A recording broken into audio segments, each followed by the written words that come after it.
Have you ever found yourself spending hours or days on a task that should have taken only minutes simply because it wasn't perfect?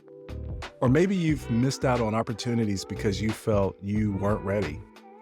Well, you're not alone. Today, we're going to dive deep into the world of unhealthy perfectionism. We're going to uncover the signs and we're going to explore how it's holding you back from truly succeeding. Today, we're going to explore 4 subtle yet significant signs of unhealthy perfectionism. And we'll have a coaching session segment where I'll guide you through a few strategies that can help you turn your perfectionism tendencies into productive habits. So stay tuned because we're going to transform your strive for perfection into a tool for success. Today, we're peeling back the layers on a topic close to many of our hearts, especially mine, unhealthy perfectionism. But first, let me ask you, did you know that perfectionism can actually reduce productivity and increase stress? Or that it can be linked to a range of mental health issues, including anxiety and depression? It's a fine line between striving for excellence and falling into the trap of perfectionism. So how do you know which side you're on? Well, before we get into that, let's kick things off with a quote by the esteemed Anne Lamott. Anne says, "Perfectionism is the voice of the oppressor, the enemy of the people. It will keep you cramped and insane your whole life." I feel like this quote is super insightful, and it highlights the toxic impact of perfectionism on our lives. And it also emphasizes that striving for an unattainable standard of perfection not only stifles our creativity, but also hinders our happiness and progress. And I take this quote as a powerful reminder to liberate ourselves from the chains of perfectionism and embrace our imperfections as part of our unique journey towards success. This was definitely present in a situation that I had on my journey to launching my coaching business. Let me tell you a little story. I was working on an offer that I knew had the potential to redefine my life. It was what is now my 1-month, 3-month, and 6-month coaching packages. And because it meant so much to me, my coaching business, and I needed it to have this large impact on my life, I spent months tweaking, adjusting, and trying to perfect my package, my offer. And I was never quite satisfied with it. The deadline that I set in my head that I made to myself to launch my packages, it approached. And instead of launching my coaching packages, I gave myself an extension. I convinced myself that it just wasn't ready. This cycle continued until one day I was having a conversation with someone who said that they were looking for a coach to help them with a hurdle that they've been dealing with for over 6 months. He basically, without even knowing about the coaching packages that I was tweaking and adjusting and perfecting, that he didn't even know that this was exactly what he was telling me he was needing. I realized in that moment that an opportunity was passing me by. I had an opportunity not only to meet his needs and to get my business started, but also I've realized since launching that I made all these awesome relationships with people that I get to coach. And he could have been one of those. It was a hard lesson in recognizing that my pursuit of perfection was actually a fear of being judged. And ironically, it was a fear of success. That day taught me the importance of progress over perfection. And that's a lesson that I hope to share with you today.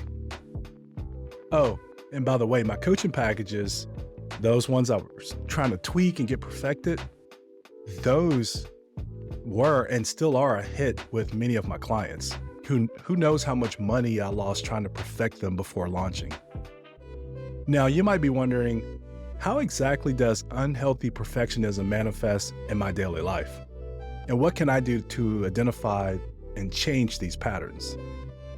Well, let's go ahead and dive into the signs of unhealthy perfectionism, and let's discuss actionable strategies to shift towards healthier habits and mindsets. Number 1 is procrastination and the fear of starting. This may present itself as that feeling of wanting to start a project, but waiting for the perfect idea or the perfect time. This behavior not only delays progress, but also increases anxiety, and it diminishes confidence. Here are some actionable strategies tailored to procrastination and the fear of starting. One strategy is you can set small, achievable goals. Break your task into smaller, more manageable parts. And this makes starting less daunting, and it helps you build momentum. Another one is time boxing. You can allocate specific blocks of time to work on tasks, focusing on effort rather than perfection. This can help overcome the paralysis of starting because you're setting clear boundaries and deadlines. Number 2 is chronic dissatisfaction. Imagine completing a project and instead of feeling proud, you nitpick every small imperfection. This relentless pursuit of perfection can rob you of the joy of accomplishment, which leads to burnout. A couple of actionable strategies tailored to chronic dissatisfaction. One is practice gratitude. At the end of each day, write down 3 things that you did well and are grateful for. And this helps shift focus from what's lacking to appreciating your achievements. Another is seek feedback. Share your work with trusted peers or mentors early in the process.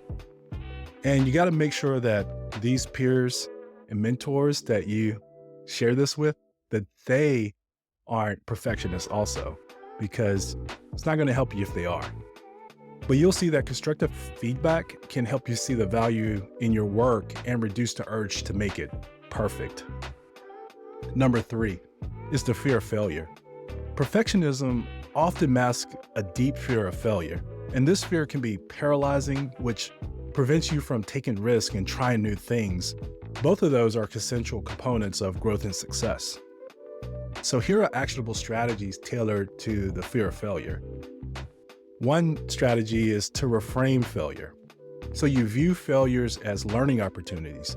Each mistake is a step towards growth.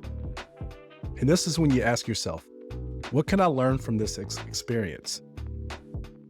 Another strategy is exposure therapy.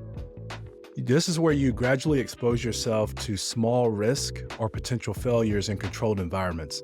This can desensitize the fear of failure and help you build resilience. Number 4 is all or nothing thinking. And this is one that I really had to work on a lot. This is where you see the world in extremes. When you do that, it can be limiting. And life is full of nuances, and success often comes from learning, adapting, and persevering through the good enough. Here are actionable strategies tailored to the all or nothing thinking. Embrace the gray area. Challenge black and white thinking by identifying the spectrum of outcomes between success and failure. Recognize and celebrate partial successes and progress. Another strategy for this is mindfulness and cognitive restructuring. The practice of mindfulness, so you can become aware of all or nothing thinking and thoughts. And so you're making yourself aware every time you think these. And you can use cognitive restructuring to challenge and replace these thoughts with more balanced perspectives. Now let's go ahead and transition to our coaching session segment, where today, what I'm going to do is I'm going to guide you through a few strategies that can help you turn your perfectionist tendencies into productive habits. You ready? Let's go ahead and get started. What I want you to do now is I want you to think about something that you might be exemplifying a little bit of perfectionism in. I want you to acknowledge your perfectionism. I want you to go ahead and say it. I want you to go ahead and acknowledge it. Say it with me. I recognize that my perfectionism may not serve my best interest. Let's go ahead and say that again. I recognize that my perfectionism may not serve my best interest. By acknowledging it, you're taking the first step towards change. The next step is to set realistic goals.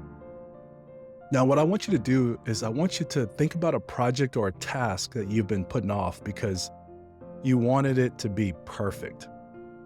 I want you to take some time and think about a specific project or task. Now, break it down into smaller, manageable tasks and set a clear, achievable goal for each one. It's important for you to remember that we're striving for progress, not perfection. Now, I want you to embrace imperfections. This is a challenging but rewarding step. For each step, choose a task that you've been avoiding and complete it with the intention of making it good enough. It doesn't have to be perfect. It just needs to be done. Reflect on how it feels to complete it without the pressure of perfection.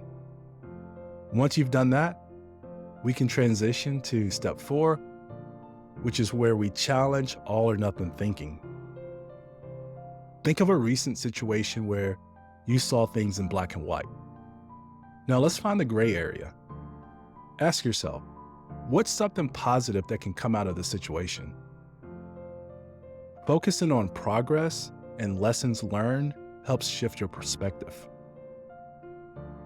The final step, which is step 5, is to practice self-compassion.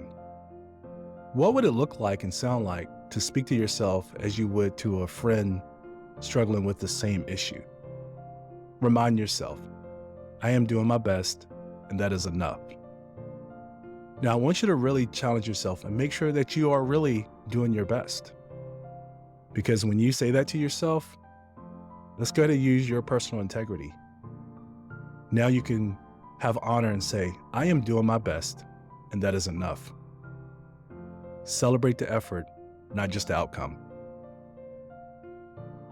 Take a moment to reflect on this session. How do you feel about your perfectionism now?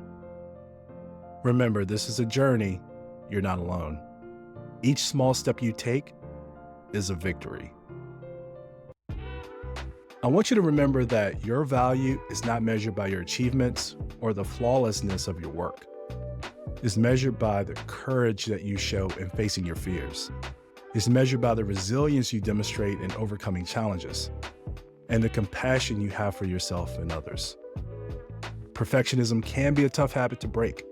Trust me, I know. But with patience, practice, perseverance, you can learn to channel your high standards into healthy, productive behaviors that support your success and well-being. If you found value in today's coaching session and want to dive deeper into transforming your perfectionism to a powerful tool for personal growth, I invite you to join the Unstoppable email community. Together, we can continue to explore strategies. I share weekly insights, and we support each other on the journey towards success and fulfillment. If you'd like to coach with me, you can apply using the link below this episode. But I really want you to remember that you are capable, you are resilient, and you are enough. Until next time, keep finding your path.